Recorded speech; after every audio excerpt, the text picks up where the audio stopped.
Good King Wenceslas looked out on the feast of Stephen, when the snow lay round about, deep and crisp and even. It's time for Beery Christmas again, but I need to be quick. We have Christmas shopping to do. Ooh, so exciting.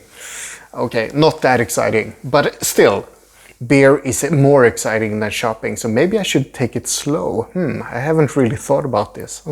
But anyway, here's number 8. From this one, we have a path trailing around the corner. I'm gonna be more careful this time. Yesterday went horribly, but here, this has to be 9. So if I can open it.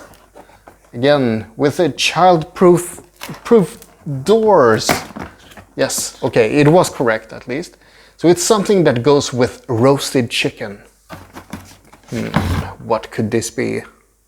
Schwarz. Black lager. Why? Okay, let's open it up. I'm so not looking forward to this. Look, even the glass is moaning. Hope you heard that, otherwise my comment is not going to make any sense.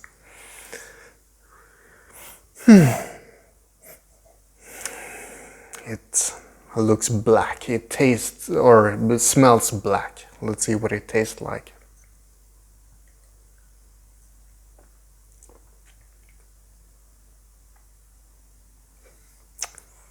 Color me pleasantly surprised. It tastes like a Swedish Christmas beer, almost. So, not that bad. I'm guessing this is German. I'm gonna look it up later, but cheers to the Germans.